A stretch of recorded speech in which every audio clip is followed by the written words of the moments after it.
부어주소서. 성령의 힘 내 안에 부어주소서. 내 안에 부어주소서. 성령의 충만한 기름을 내 안에 충만케 하소서. 성령의 기름을 내게 기름 가득할 때 주의 복음 전할 수 있네. 내게 기름 가득할 때 주의 사랑 베푸는 그날에 우리 주님께서 밤중에 찾아오실 때에 기름 준비된 자만이 잔치 자리 들어가는 그날에 우리 주님께서 밤중에 찾아오실 때에 기름 준비된 자만이 잔치 자리 들어가네. 내 안에 부어주소서. 성령의 충만한 기름을 내 안에 충만케 하소서. 성령의 기름을 내게 기름 가득할 때 주의 복음 전할 수 있네. 내게 기름 가득할 때 주의 사랑 베푸네. 그날에 우리 주님께서 밤중에 찾아오실 때에 기름 준비된 자만이 잔치 자리 그날에 우리 주님께서 밤중에 찾아오실 때에 기름 준비된 자만이 잔치 자리 들어가네. 한 번 더 찬양하겠습니다. 내 안에 부어주소서. 성령의 충만한 기름을 내 안에 충만케 하소서. 성령의 기름으로 내게 기름 가득할 때 주의 복음 전할 수 있네.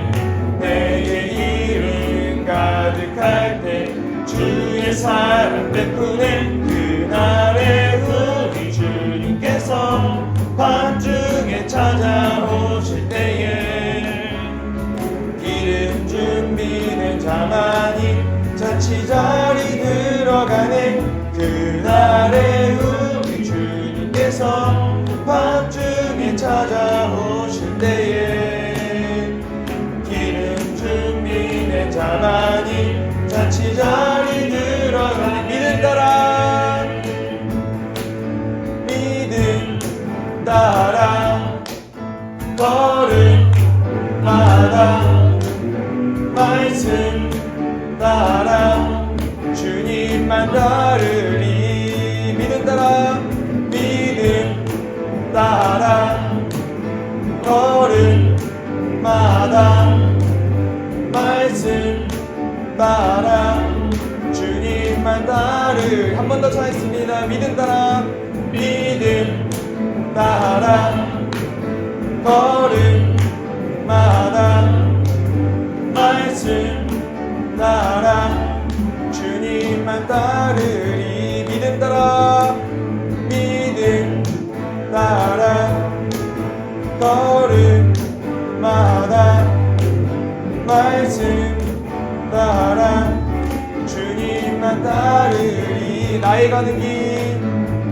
나의 가는 길 믿음 따라갈 때 내가 나서도 겁없네.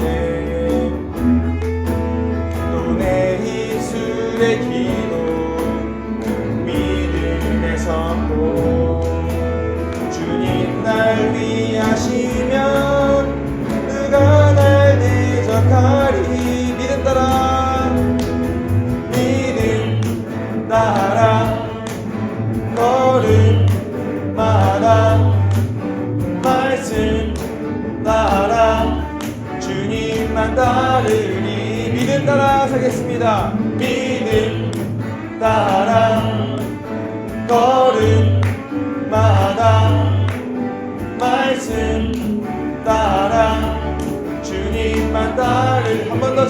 차겠습니다. 믿음 따라 믿음 따라 걸음마다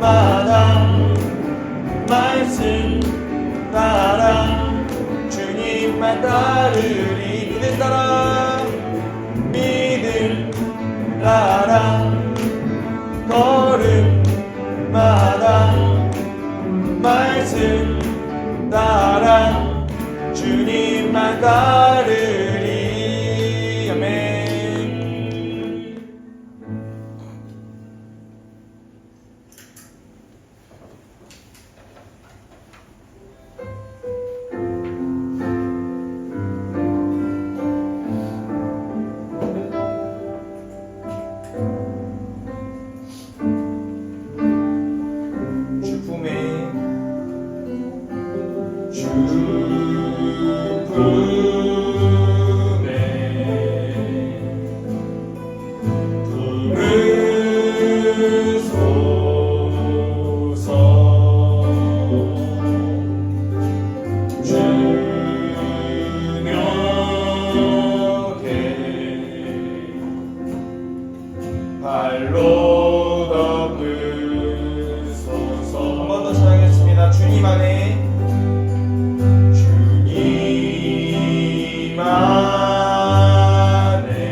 거친 파도 날 향해 와도 주와 함께 날아오르리. 폭풍 가운데 나의 영혼 잠잠하게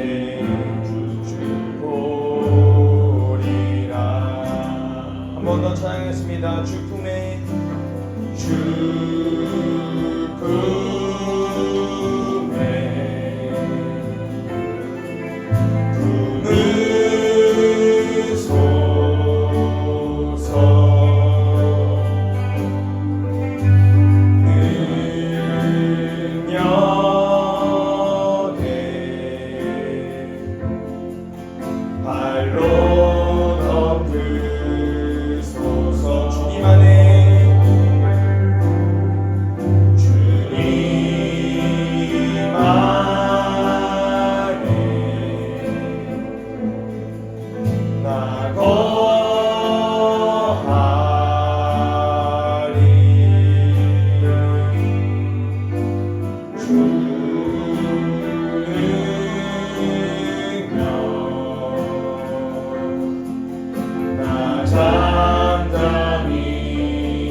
거친 파도 날 향해 와도 주와 함께 날아오르리.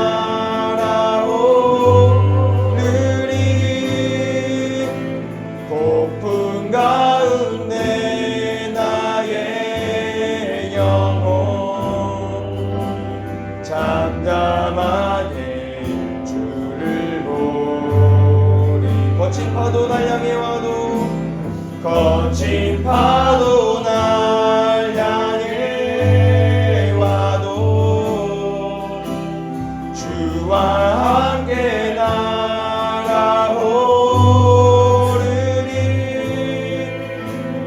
폭풍 가운데 나의 영혼 잠잠하게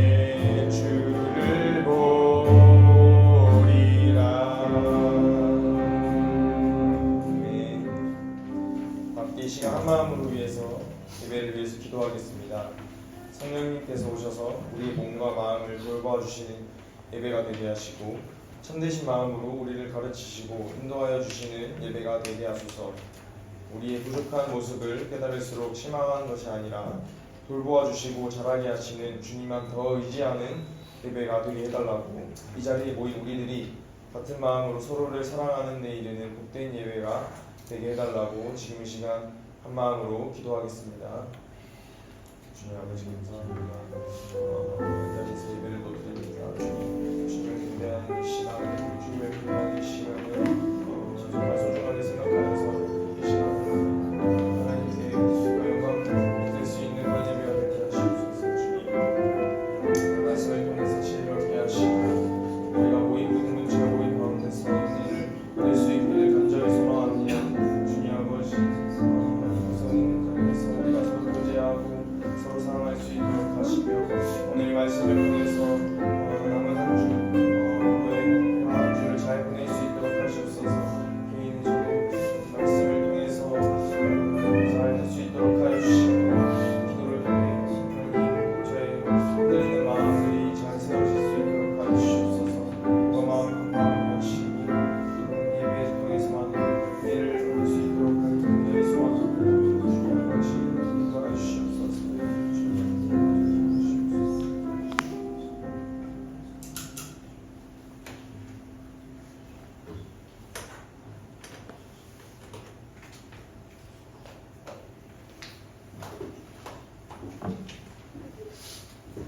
사랑의 하나님 아버지 감사합니다. 올해도 무더운 여름 더위가 아직도 가시지 않는 힘든 날씨인 것 같습니다. 무더운 날씨지만 주님께서 늘 지켜주셔서 건강 잃지 않도록 늘 함께 해주세요. 나는 나의 눈으로 세상을 바라보고 이해하며 나의 눈에 보이는 것만을 진실이라 믿으며 세상을 판단하고 다른 사람을 바라봅니다. 내가 보았기 때문에 사실이라 믿으며 내가 경험했기에 진실이라 착각할 때가 너무 많은 것을 고백합니다. 내가 원하지 않아 다르게 본 것이 있을 수 있고 내가 원하고 바라는 것이기에 진실이라고 당연시하는 많은 부분이 있음을 또한 고백합니다.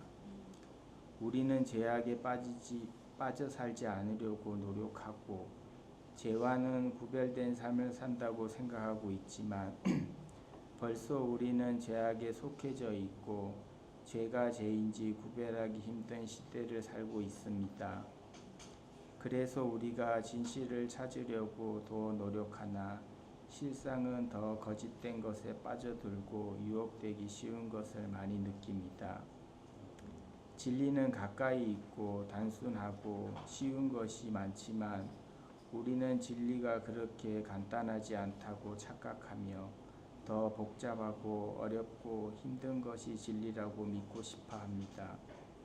그래서 우리는 하나님 앞에서 다른 생각을 하고 다른 것을 원하며 거짓된 것에서 만족을 찾으려는 어리석은 삶을 살아가고 있음을 고백합니다.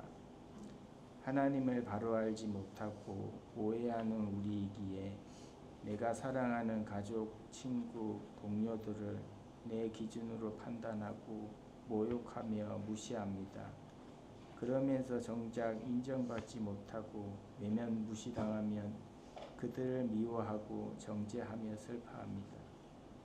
사람들로부터 사랑받고 싶고 존경받기를 원하지만 사실은 헛된 것이고 영원하지 않음을 깨닫게 하시고 변치 않은 하나님 앞에 나의 모습을 항상 비춰보고 점검하는 지혜로운 사람이 되기를 원합니다. 이 시간 하나님의 말씀을 순수하게 받아들일 수 있는 폭토 같은 마음을 주시고 우리 작은 마을 소리교회가 하나님 앞에서 사랑스럽게 보일 수 있기를 기도합니다. 예수님의 이름으로 기도합니다. 아멘.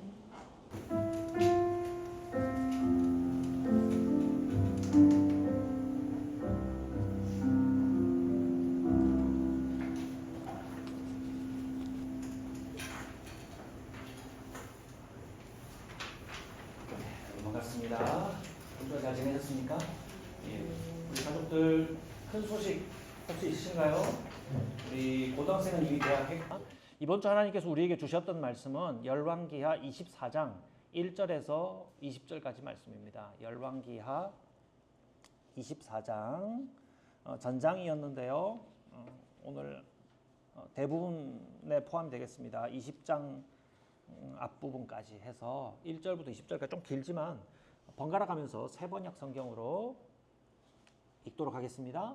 제가 먼저 읽습니다. 여호야김이 다스리던 해에 바벨로니아의 느부갓네살 왕이 쳐들어왔다. 여호야김은 그의 신하가 되어 세 해 동안 그를 섬겼으나 세 해가 지나자 돌아서서 느부갓네살에게 반역하였다. 주님께서는 바빌로니아 군대와 시리아 군대와 모압 군대와 암몬 자손의 군대를 보내셔서 여호야김과 싸우게 하셨다. 이와 같이 주님께서 그들을 보내신 것은 자기의 종 예언자들을 시켜서 유다를 쳐서 멸망시키려는 것이었다. 이것은 므낫세가 지은 그 죄 때문에 그들을 주님 앞에서 내쫓으시겠다고 하신 주님의 말씀이 유다에게서 성취된 일이었다. 더욱이 죄 없는 사람을 죽여 예루살렘을 죄 없는 사람의 피로 가득 채운 그의 죄를 주님께서는 결코 용서하실 수 없으셨기 때문이다. 여호야김의 나머지 행적과 그가 한 모든 일은 유다 왕 역대 지략에 기록되어 있다. 여호야김이 그의 조상들과 함께 잠드니 그의 아들 여호야김이 그의 뒤를 이어 왕이 되었다. 바빌로니아 왕이 이집트의 강에서부터 유프라테스 강까지 이집트 왕에게 속한 땅을 모두 점령하였으므로 이집트 왕은 다시는 더 국경 밖으로 나오지 못하였다. 여호야김은 왕이 되었을 때 18살이었다. 다스렸다. 그의 어머니 느우스다는 예루살렘 출신인 엘라단의 딸이다. 여호야김은 조상이 하였던 것처럼 주님께서 보시기에 악한 일을 하였다. 그때에 바빌로니아의 느부갓네살 왕의 군대가 예루살렘을 치러 올라와서 이 도성을 포위하였다. 이렇게 그의 군대가 포위하고 있는 동안에 바빌로니아의 느부갓네살 왕이 이 도성에 도착하였다. 그리하여 유다의 여호야김 왕은 그의 어머니와 신하들과 지휘관들과 내시들과 함께 바빌로니아 왕을 맞으러 나갔다. 그러나 바빌로니아 왕은 오히려 여호야김을 사로잡아갔다. 때는 바빌로니아 왕 제8년이었다. 그리고 느부갓네살은 주님의 성전 안에 있는 보물과 왕궁 안에 있는 보물들을 모두 탈취하여 갔고 이스라엘의 솔로몬 왕이 만든 주님의 성전의 금그릇들을 모두 산산조각되어서 깨뜨려 버렸다. 이것은 주님께서 미리 말씀하신 대로 된 일이다. 더욱이 그는 모든 주민과 관리와 용사 10,000명뿐만 아니라 모든 기술자와 대장장이를 사로잡아 갔다. 그래서 그 땅에는 아주 가난한 사람들 말고는 하나도 남지 않았다. 느부갓네살은 여호야긴 왕을 바벨론으로 사로잡아 갔다. 그의 어머니와 왕비들과 내시들과 그 땅의 고관들을 모두 예루살렘에서 바빌론으로 사로잡아 갔다. 또 7,000명의 용사와 1,000명의 기술자와 대장장이를 바빌론으로 사로잡아 갔는데 이들은 모두 뛰어난 용사요 훈련된 전사들이었다. 바빌로니아 왕이 여호야긴의 삼촌 마따니아를 여호야긴 대신에 왕으로 세우고 그의 이름을 시드기야로 고치게 하였다. 시드기야가 왕이 되었을 때에 그는 21살이었다. 그는 예루살렘에서 11해 동안 다스렸다. 그의 어머니 하무달은 림나 출신으로 예레미야의 딸이다. 그는 여호야김이 하였던 것과 똑같이 주님께서 보시기에 악한 일을 하였다. 예루살렘과 유다가 주님을 그토록 진노하시게 하였기 때문에 주님께서는 마침내 그들을 주님 앞에서 쫓아내셨다. 아멘. 그 땅에 남은 자가 없었다. 그 땅에 남은 자가 없었다는 제목으로 제가 묵상한 말씀을 여러분들과 함께 나누도록 하겠습니다. 여러분 좌절을 경험한 적이 있으십니까? 좌절. 어느 정도가 되면 좌절일까요? 좌절. 내가 가지고 있는 힘과 능력 바깥의 일을 만나서 너무나도 힘겨운 상황을 좌절이라고 하죠. 어린이 시절을 모두 겪으셨고 청소년 그리고 청년 그리고 성인이 되기까지 여러분들은 뭐 성인을 지나서 중년에 이르기까지 여러분 어떤 인생의 좌절을 겪어봤습니까? 어린 시절에 겪었던 좌절을 한번 떠올려 보십시오. 보통은 외부적인 이유들이 많을 것 같습니다. 내가 한 게 아니라 외부적인 이유들 때문에 고민하고 고생하고 속상했던 경험. 어린 시절은 자기가 택하지 않은 부모님 밑에서 그리고 내가 택하지 않은 환경 아래에서 지나야 되기 때문에 그 어린 시절에 겪는 상처와 좌절은요 생각보다 오래 갑니다. 예, 상처로 오래 남기 때문입니다. 청소년기는 어떻습니까? 이전에 없었던 평가 방식이 우리 청소년들에게는 가해질 때가 많죠. 그렇게 하지 않는 학교도 있지만 대체로는 청소년기에는 내가 예전에 경험하지 못했던 평가 방식으로 나를 재어봐요. 뭐 나의 운동 능력까지도 수치화하고 뭐 놀이도 다 등수를 매기고 모든 것이 점수화되는 그 방식에 좌절했던 기억이 납니다. 이런 얘기하면 오래된 사람 인증인데 행복은 성적순이 아니잖아요. 뭐 이런 거 우리 오래전에 들었던 저희 자랄 때 들었던 얘기 아닙니까? 그 한마디가 말해주듯이 청소년기의 좌절은 그랬던 것 같습니다. 여러분 중년 이상의 좌절은 무엇입니까? 중년도 폭이 넓죠. 중년문에 들어선 사람도 있고 노년을 바라보는 중년도 있습니다. 다 그 시기마다 차이가 있겠습니다만은 모두 포괄하는 답은 될 수는 없지만 저의 경우에 비추어 봤을 때 자신이 살아가고 싶었던 이상과 오늘 내가 지금 겪고 있는 현실 사이에서 오는 좌절, 무력감 뭐 이런 것이 중년의 좌절이 아닐까 생각해 봅니다. 나중에 여러분 나눌 때 저의 좌절은 이런 것이었습니다. 지금은 어떻습니다? 한번 얘기 나눠보실 수 있으면 좋겠습니다. 자, 제가 묻고 싶은 질문은요. 본론은 이겁니다. 여러분 이런 좌절을 경험할 때 여러분들은 어떤 행동을 해왔습니까? 좌절을 경험했을 때 나는 어떤 행동으로 옮겨갔는가? 사실 이 질문의 함정이라기보다는 이 질문은 좀 답답한 질문입니다. 사실 좌절이라는 것은 내 능력 밖의 일을 겪는 것이기 때문에 사실은 할 수 있는 게 없는 게 좌절이거든요. 내가 내 능력 밖의 일을 만나서 좌절하기 때문에 아무것도 할 수 없는 것이 좌절이지만 참 아이러니하게도 그 좌절을 극복할 수 있는 방법은 아무것도 안 하고 있는 것이 아니라 정말로 아무것도 하지 않으면 그 다음 단계로 가요. 소망이 없는 것, 그 뭐라고 합니까? 절망이 돼버린 거예요. 좌절에서 절망으로 넘어가 버리는 것이거든요. 적극적으로 쉬든지, 쉬는 것도 좋은 일이잖아요, 그죠? 적극적으로 쉬든지, 또 누구를 만나 도움을 받든지, 나 정말 아무것도 못하겠어, 날 좀 일으켜줘요, 도와줘요. 어떤 식으로든 방법을 찾아 벗어날 계획을 세워 실행해야 절망에 이르지 않는 것 아니겠습니까? 우리가 살펴봤던 이스라엘의 마지막이 절망 상태로 접어드는 상황입니다. 지난주에 이어서 이번 주에도 읽었던 유다 말기, 나라가 망해가는 모습을 우리가 글로 지켜보았습니다. 요시야의 시기는 세계적인 정세가 주도권이 넘어가는 시대입니다. 아수르가 급격히 약해지고 바벨론이 힘 있는 나라로 부상할 때입니다. 그래서 실제로 바벨론이 아수르의 수도 어디죠? 니느웨. 아수르의 수도 니느웨를 함락해버리고요. 그리고 수도를 빼앗긴 아수르가 쇠퇴하면서 그 잔병들을 데리고 갈그미스, 유프라테스의 최상류죠.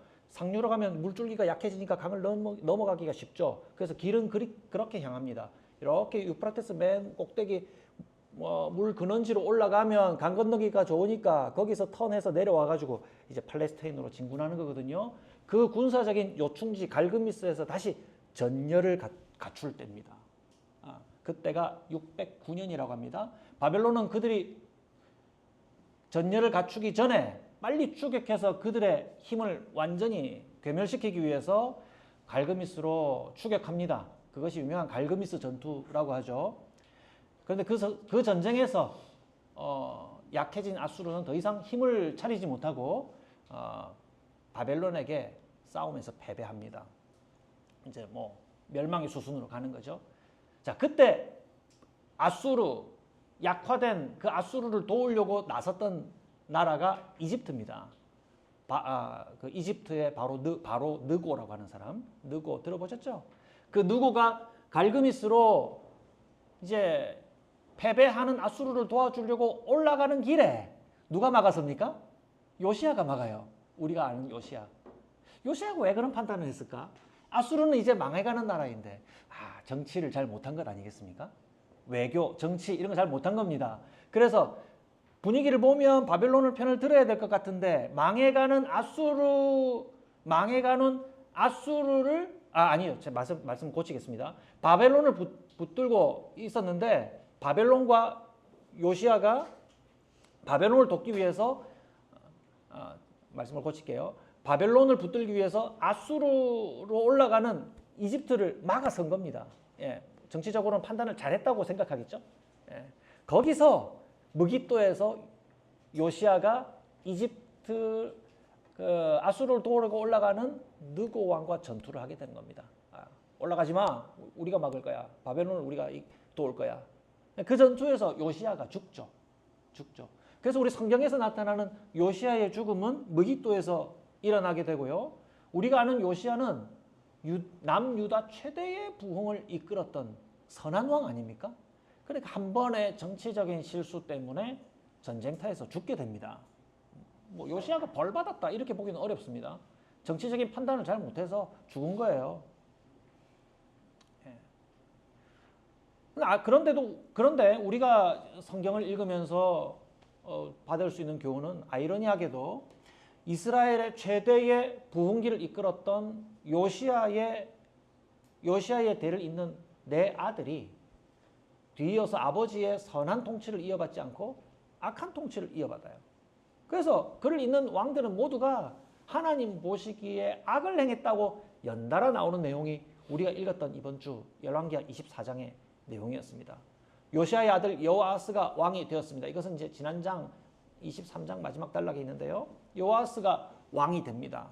요시야처럼 그 왕을 누가 세우냐면 그 땅의 백성들, 지난주 제가 말씀드렸죠? 그 땅의 백성들이 요시야를 세웠었는데 여호아스도 역시 그 땅의 백성들, 우리 아마 개혁판 성경에는 국민들 이런 식으로 될 겁니다. 국민들이 그를 왕으로 세웠습니다.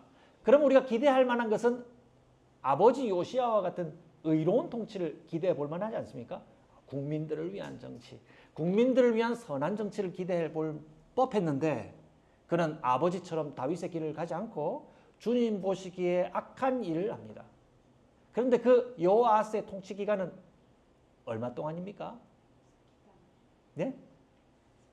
석 달밖에 통치하잖아요. 그냥 가만 따져보니까 아버지가 무깃도에서 전사하고 애굽이 아수르의 전쟁을 도우러 올라갔다가 내려오는 그 잠깐의 시간 정도가 아니겠습니까? 그 잠깐의 시간 동안 나는 어떻게 우리나라를 다스릴까를 아마 정신없고 어지럽겠죠. 그 어지럽고 정신없는 순간에 그의 판단은 선하게 흐릅니까? 악하게 흐릅니까? 악하게 흘러요. 저는 어떤 상상을 하냐면요. 어떤 상상을 해보냐면 바로 느고가 아수르를 도우러 올라갔다가 전쟁에 지잖아요. 패전병 신세로 후퇴하는 길에 서 있는 바로를 그는 맞이하게 될 것 아닙니까? 그런데 그가 하나님 앞에서 악한 정치가 아니라 선한 정치를 했으면 어땠을까? 하나님, 이집트 왕 느고가 저를 사로잡아 가려고 합니다. 이와 같은 상황을 주님 어떻게 하겠습니까? 히스기야와 같이 기도하면서 선지자들에게 하나님의 뜻을 묻고 근신하였다면 저는 역사가 달라졌을 거라고 생각합니다. 예. 고작 3개월 동안 그는 짧은 기록이지만 주님 보시기에 악한 길에 서기로 결심해버렸기 때문에 어리석다고 말할 수밖에 없습니다. 이 어리석고 악한 왕은 아수르에 패배할 수밖에 없는 거죠. 그냥 수순에 따르는 것입니다. 하나님 앞에 서면 뭔가 역전을 기대할 텐데 하나님 앞에 서지 않고 그냥 역사의 수순을 따라서 망해갑니다. 그리고 그는 이집트로 잡혀서 끌려가고요. 이집트가 패잔병 신세가 되었음에도 불구하고 유다의 왕을 세우고 가요. 누구를 세웁니까? 여호야김. 24장에 많은 내용을 차지하고 있는 여호야김을 자기에게 조공바치를 왕으로 세워놓고 이집트로 복귀합니다. 여러분 새롭게 세워진 여호야김의 고민은 뭘까요? 이집트에 조공도 바쳐야 되고 바벨론이 이겼다는 소식을 들었는데 곧 이어 바벨론이 찾아와서 자기를 신하로 삼았거든요. 이집트에도 조공을 바치고 바벨론에도 조공을 바쳐야 되는 신세가 됐어요. 그럼 조공만 바치면은 경제적인 손실만 나죠. 이제 신하의 나라가 되면요, 바벨론이 계속 서진 정책을 했기 때문에 모압, 암몬, 아람 이 모든 그 서쪽에 있는 민족들을 활용해 가지고 서쪽 확장 정책을 했잖아요. 거기에 유다도 분명히 방패막이로 쓰면서 전쟁을 하는 게 분명할 거 아닙니까? 이집트에도 조공을 바치고 바벨론에게도 조공을 바치면서 그 나라의 졸개가 돼야 되는 형편. 이런 겹겹이 쌓인 좌절을 그는 경험하지만 여전히 선한 왕이 됩니까? 악한 왕이 됩니까? 하나님께 기도하면서 주님 어떻게 하면 좋을까요? 살려주십시오 했으면 주님께서 외면하십니까?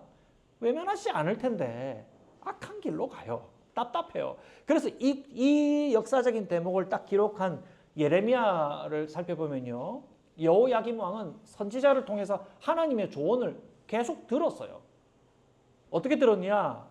예레미야 25장 3절 말씀해 보면 아몬의 아들 요시야가 유다 왕이 되어 30년이 되던 해부터 오늘에 이르기까지 23년 동안 주님께서 나에게 계속 말씀하셨고, 여기서 나는 예레미야입니다. 예레미야에게 유다 왕들에게 대한 하나님의 말씀을 계속 들려주었다 이 말입니다. 그리고 나는 그것을 여러분에게, 이거는 여호야김 왕과 그를 돌본 그의 참모들을 말하겠죠. 그들에게 열심히 전하였으나 여러분은 그 말을 듣지 않았습니다. 하나님의 말씀을 몰라서 안 지킨 게 아니라 들렸음에도 불구하고 하나님 안 붙들었다 이 말이죠. 5절에는 이렇게 기록합니다. 주님께서는 예언자들을 시켜 여러분에게 이렇게 말씀하셨습니다. 너희는 각기 자신의 악한 삶과 온갖 악행을 그치고 어서 돌아오너라. 누구에게? 나에게로 오라. 그러면 나 주가 너희 조상에게 준 땅에서 너희가 길이길이 살 것이다. 그럼 내가 너희 살려줄게. 영원히 살 수 있게 해줄게. 이런 조언을 하는 선지자를 여호야김은 어떻게 처리한 줄 아십니까? 죽여요.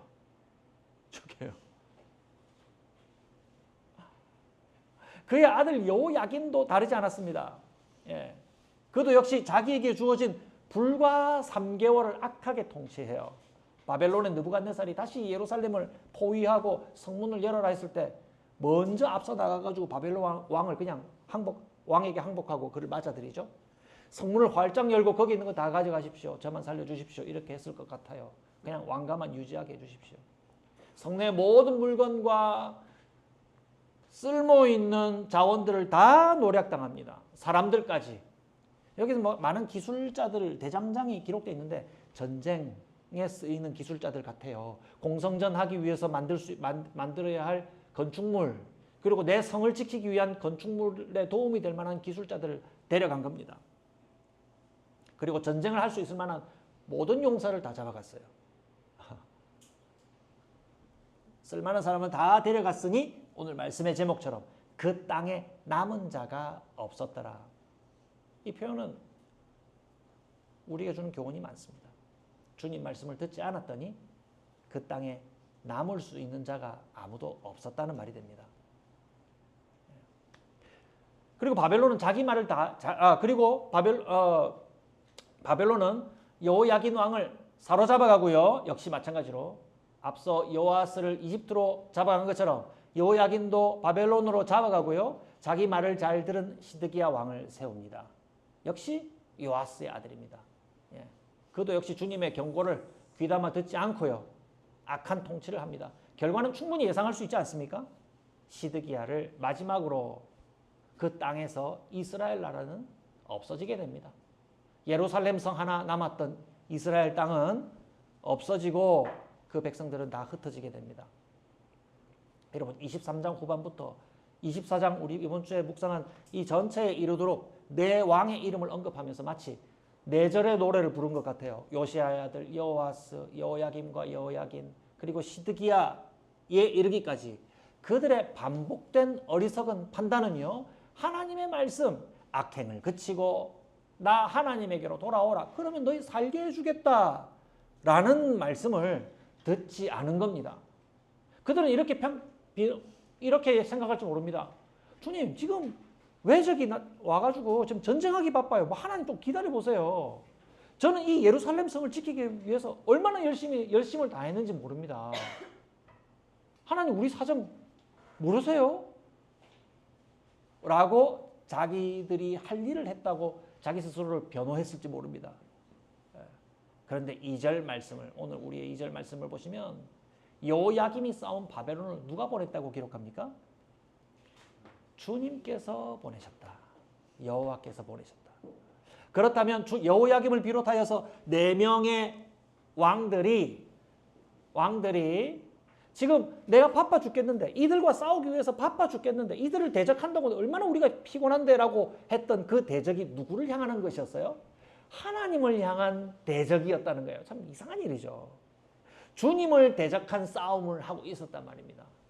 그러면 문제의 근원과 그리고 그걸 해결하는 모든 방법들이 이스라엘 왕들이 완전히 잘못 알고 완전히 잘못 판단하고 완전히 잘못 실행했다는 것을 보여준 건 아니겠습니까? 열왕기하 24장 2절 말씀을 보면 이렇게 기록합니다.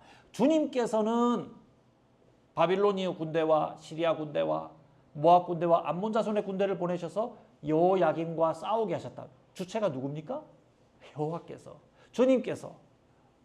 이와 같이 주님께서 그들을 보내신 것은 자기의 종 예언자를 시켜서 하신 말씀대로 유다를 쳐서 멸망시켜야 하기 때문에 그렇게 했답니다. 3절 말씀 보세요. 므낫세가 그 지은 죄 때문에 그들을 주님 앞에서 내쫓으시겠다고 경고하신 주님의 말씀이 이루어지는 거예요. 너희들 이렇게 하면 멸망해. 그래, 이제 어쩔 수 없구나. 멸망할 수밖에 없어. 라고 하면서 주님께서 말씀하신 그 경고를 실행하는 거예요. 4절 말씀을 보세요. 더욱이 죄 없는 사람을 죽여 예루살렘을 죄 없는 사람의 피로 가득 채운 그의 죄를, 왕들의 죄를, 그들에게 거짓 조언을 하는 그 곁에 있는 잘못된 참고들의 죄를 주님께서 결코 용서하실 수 없었기 때문에. 그럼 이 전쟁은요, 겉보기에는 이집트가 공격하고 겉보기에는 바벨론이 공격해서, 아수르와 바벨론이 공격해서 자기들을 예루살렘을 곤란하게 만드는 상황처럼 보이지만 사실은 이들을 누가 보내셨다? 하나님께서 보내셔서 누구를 고치시려고요? 그 땅에 사는 이스라엘 사람, 대표적으로 왕과 백성들을 통치하는 그 사람들을 고치시려고 주님께서 하시는 일이었다는 겁니다. 그러니까 그들의 변명, 나라를 지키겠다는 명분, 다윗의 왕위가 지켜져야 한다는 명분이 완전히 없이 의미가 없어져 버린 거예요. 왜요? 하나님의 의로운 도성에 죄 없는 사람이 죽고 죄 없는 사람이 피를 흘리는 억울한 일들이 가득한 땅이 되어버린 거예요. 여기는 하나님이 살게 해주겠다고 하는 약속의 땅이 되었습니까? 아니면 이방과 전혀 다름이 없는 이방 나라의 땅이 되어버린 거예요. 후자 아닙니까? 살만한 땅이 아니게 된 거예요. 그러니까 주님 왜 이렇게까지 멸망시키셔야 하나요? 아니 왜? 이 땅이 이방 땅과 전혀 다름이 없고 오히려 여러분 유다의 왕들이 선지자를 핍박했을 때 선지자가 어디로 도망한 줄 아십니까? 이집트로 도망을 합니다.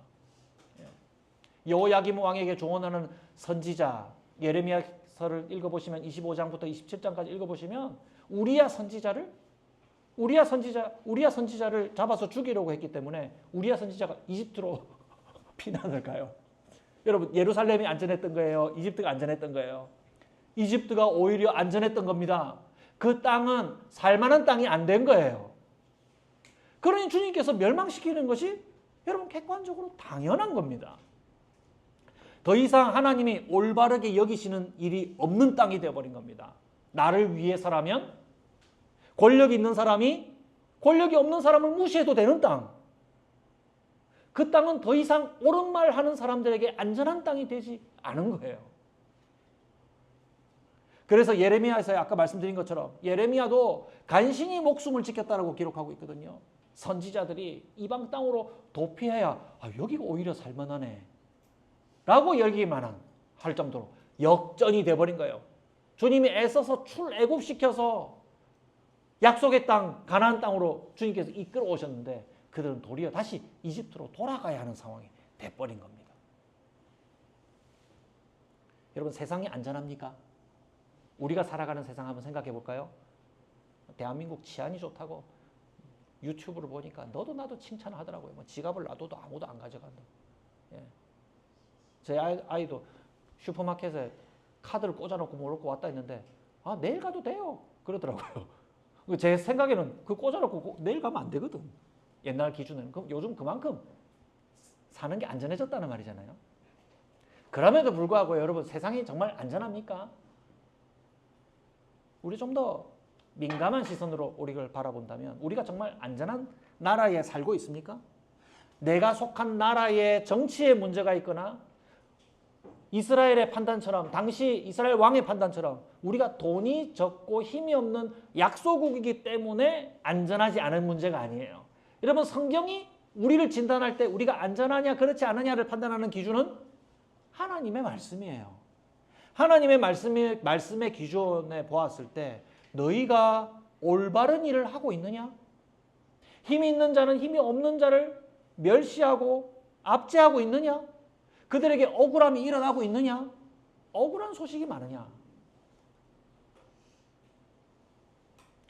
하나님은 올바르지 않는 사람들의 행위에 대해서 철저한 대가를 요구하시기 때문에 그들의 땅을 멸망시킬 수밖에 없었던 거예요. 여러분, 오늘 우리가 겪고 있는 이 모든 괴로움이 나 개인 때문에 일어난 일이 아닐 수 있다는 걸 알아야 됩니다. 내가 겪고 있는 일들이 다 나 때문이에요? 그렇지 않죠? 아까 어린 시절 얘기했지만 어린 시절에는 거의 100% 나 때문에 일어나는 일이 아니라 나에게 주어져 있는 환경 때문에 내가 겪는 거잖아요. 그죠? 배고플 수도 있고요. 몸이 약할 수도 있고 그래요.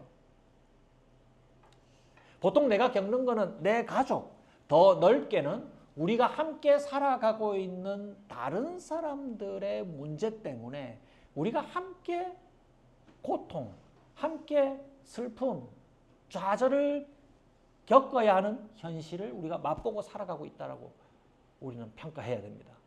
왜요? 여기가 살만한 땅이 아니기 때문에, 괴로운 땅이기 때문에 그런 겁니다. 여러분, 내 사랑하는 가족을 위해서는 내가 짐을 져줄 수 있죠. 우리 아들 위해서 내가 아들이 실수한 거에 대해서 내가 짐을 질게. 충분히 할 수 있는 것 아닙니까? 예.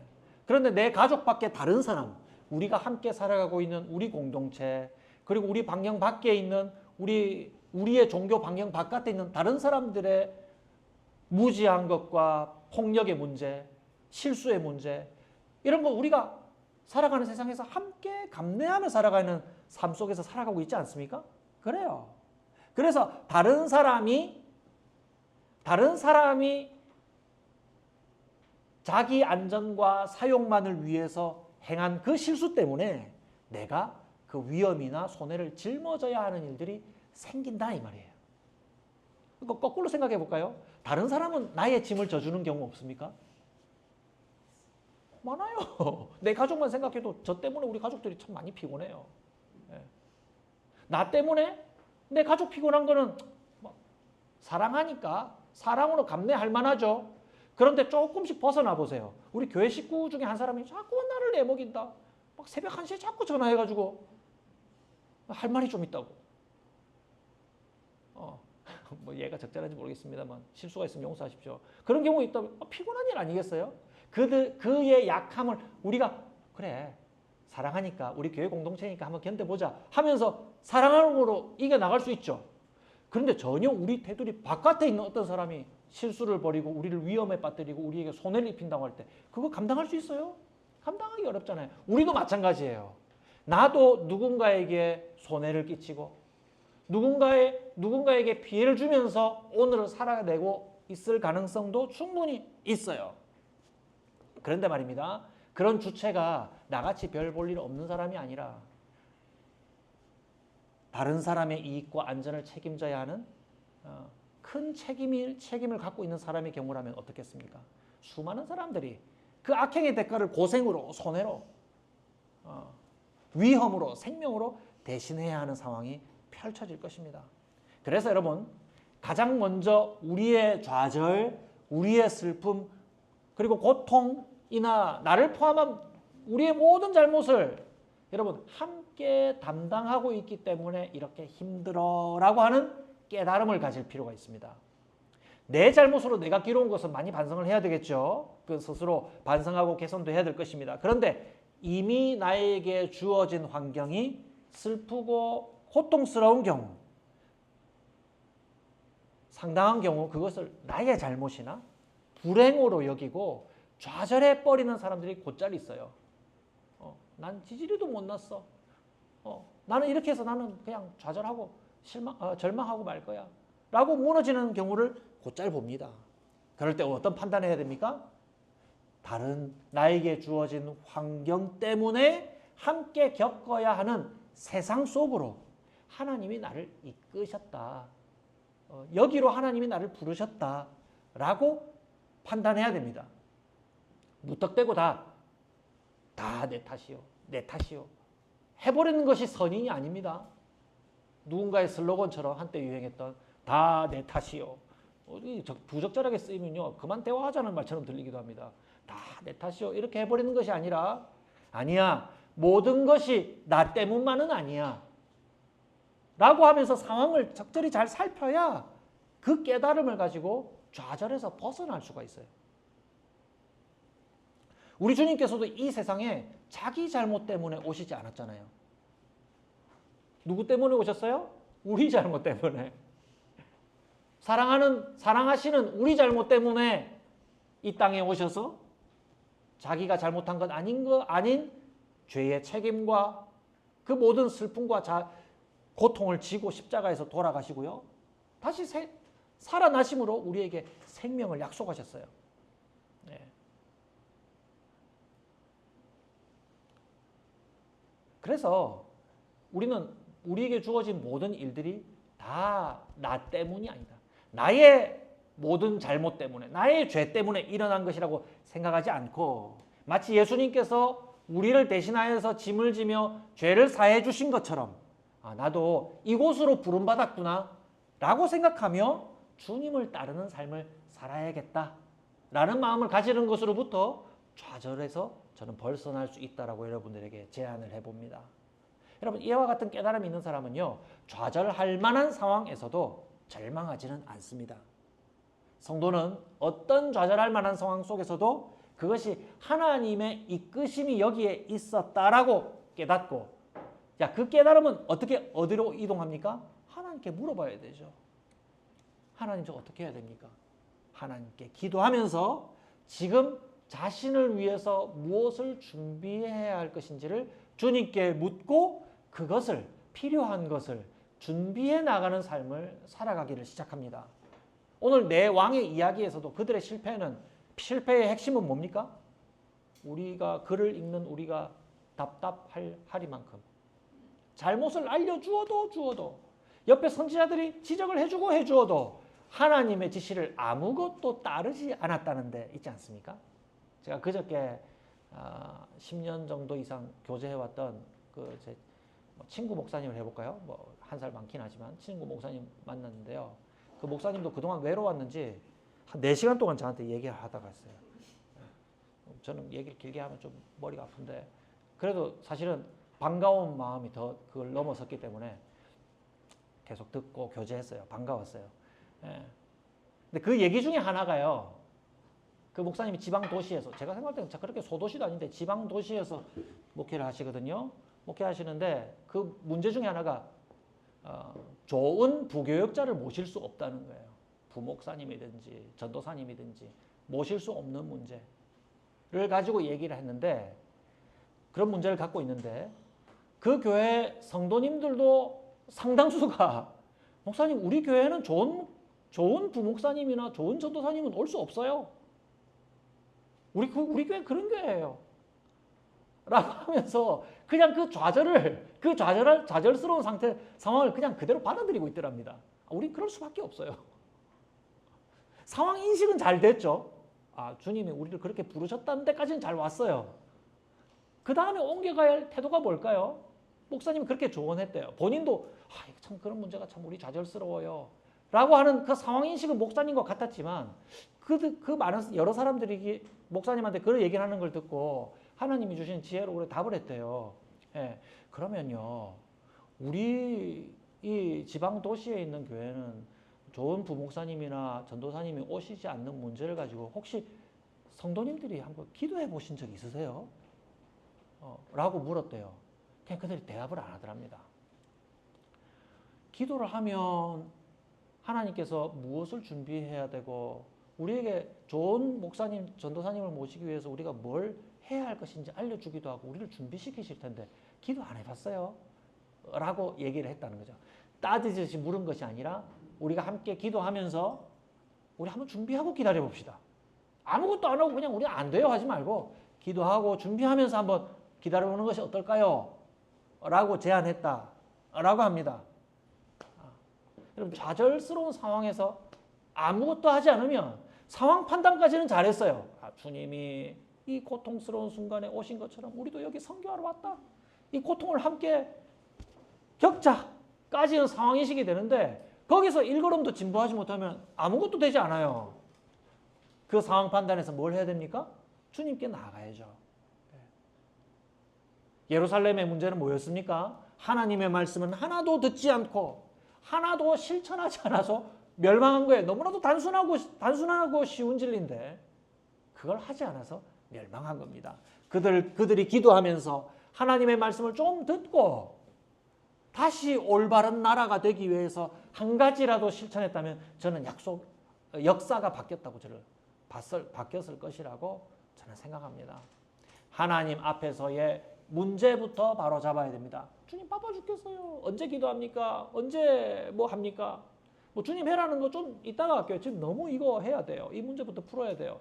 아니 내가 그 문제를 내가 니한테 보냈다 라고 말씀하실지도 몰라요. 예. 그렇게 해야 기도하니까. 그래야 준비하니까. 그래야 고치니까.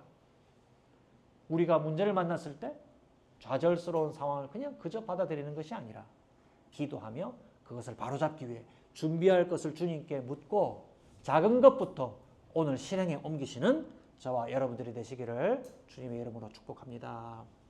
함께 우리 찬양할까요? 죄짐 맡은 우리 구주, 죄짐 맡은 우리 구주, 어찌 좋은 친구인지, 걱정 근심 무거운지 우리 주께 맡기세. 주께 고함 없는 곳 복을 받지 못하네. 복을 받지 못하네. 사람들이 어찌하여 아무 줄을 모를까. 시험 걱정 모든 괴로움, 시험 걱정 모든 괴로움, 없는 사람 누군가. 부질없이 낙심 말고, 부질없이 낙심 말고, 기도 드려 하회세. 이런 진실하신 친구, 이런 진실하신 친구 찾아볼 수 있을까. 우리 약함하시오니, 우리 약함하시오니, 어찌 아니하될까. 근심 걱정 무거운 짐, 근심 걱정 무거운 짐, 아니 진짜 누군가. 비난처는 우리 예수, 주께 기도드리세. 세상 친구 멸시하고 세상 친구 멸시하고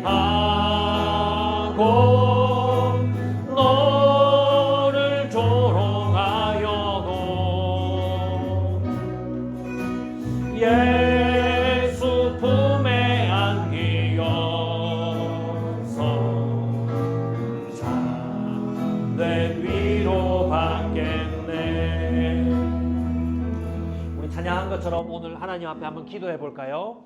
여러분들이 오늘 눈을 감으면 떠오르는 여러분들의 좌절은 무엇입니까?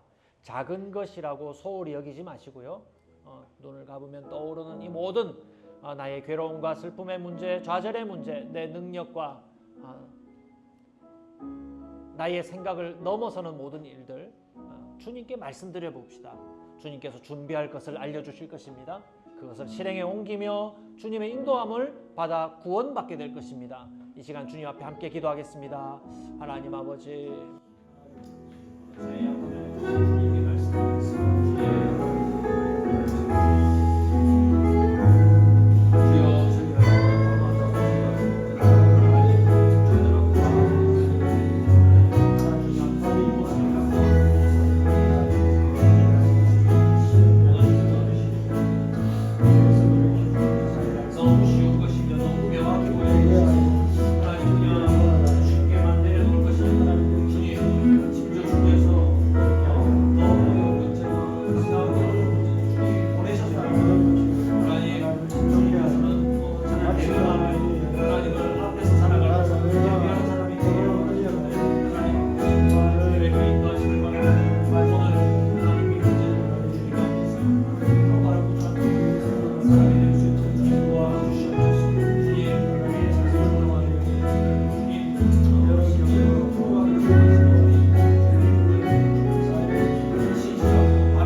하나님 아버지 감사합니다.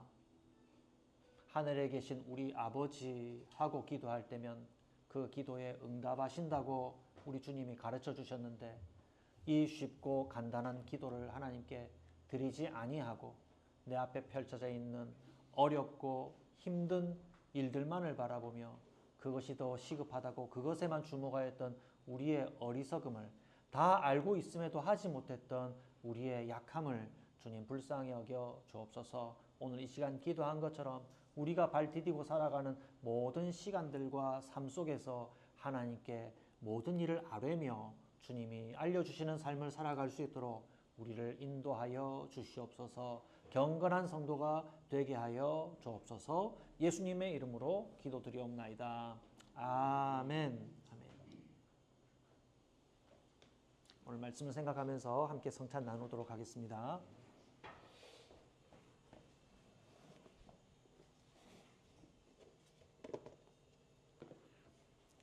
이것은 주님의 몸을 기념합니다.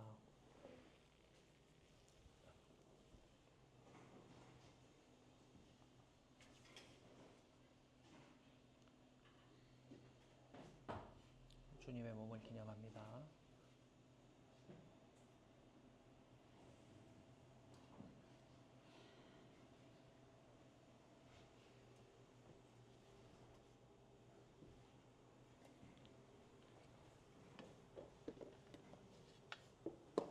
주님의 보혈을 기념합니다. 주님의 보혈을 기념합니다.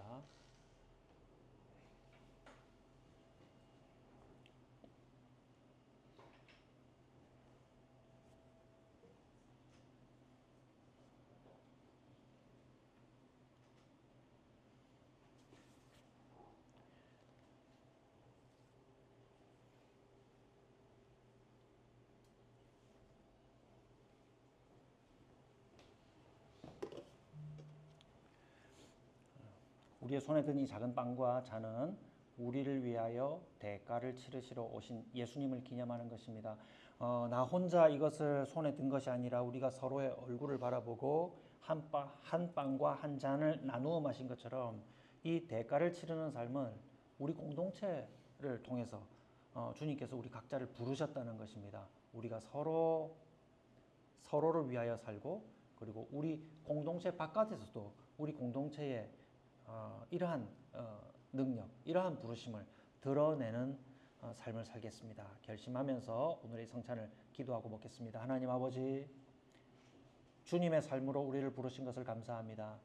우리가 살아가는 이 세상 속에서 모든 복락을 다 누리려고, 모든 목적을 다 이루려고 살아가는 것이 아니라 주님이 이곳으로 우리를 보내셨고, 여기서 주께서 우리가 이곳에서 살아가도록 부르신 삶이 있다는 것을 알고, 주님, 오늘 내가 당한 어려운 일들, 그리고 남을 위하여서 감당해야 되는 일들을 무시하지 않고 주님의 뜻을 받들며 살아가는 우리들이 되게 하여 주옵소서. 내가 감당해야 되는 일들이 나의 무지와 나의 실수와 나의 무능력함 때문에 벌어진 것이 아니라 하나님이 비록 다른 사람이 했을지라도 나를 이곳으로 부르셨다는 것을 믿고, 그러면 무엇을 준비하면 좋을지 주님께 물어보며 또한 가르쳐 주시는 것을 행하는 경건한 삶이 될 수 있도록 우리에게 힘 주시고 인도하여 주옵소서. 예수님의 이름으로 기도드리옵나이다. 아멘. 함께 감사하며 먹겠습니다.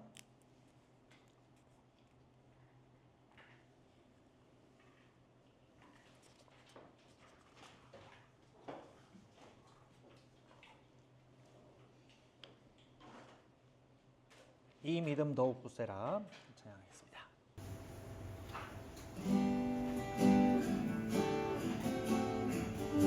여기에 모인 우리, 여기에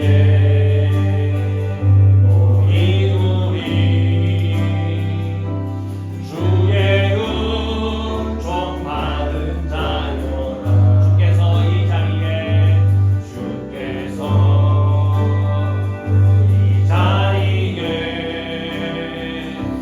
함께 계심을 아노라. 언제나 주님만을, 언제나 주님만을 찬양하며 따라가리니, 찬양하며 따라가리니. 시험을 당할 때도,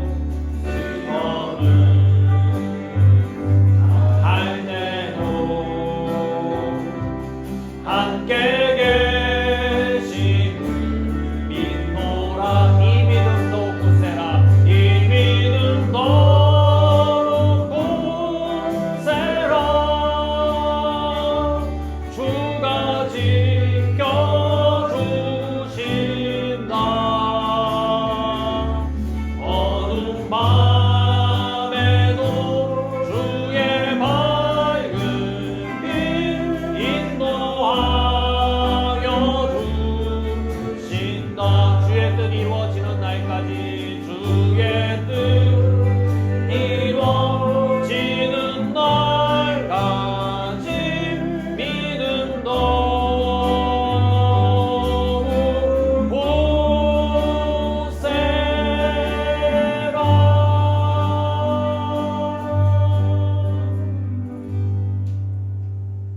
지금은 우리 구주 예수 그리스도의 은혜와 하나님 아버지의 놀라우신 사랑하심과 성령 하나님의 믿음 주시고, 오늘과 같이 이 아름다운 교회의 모임을 허락하여 주시는 역사가, 우리의 부르심이 이 땅에서 모든 목적을 이루는 궁극적인 삶을 살아가는 것이 아니라 하나님께서 예수님을 보내셔서 우리의 죄를 대신하시며 우리가 짊어져야 할 대가를 대신 치르게 하신 것처럼, 우리도 이 세상 속으로 남의 대가를 치르도록 부르셨고, 또한 그 가운데서 좌절하지 않고 주님의 부르심을 따라 옳은 것을 추구하며 기도하며 주님이 알려주시는 것을 따라 준비하며 실천하며 살아가기를 다짐하는 우리 모든 성도들 머리 위에 지금부터 영원히 함께 계실지어다. 아멘.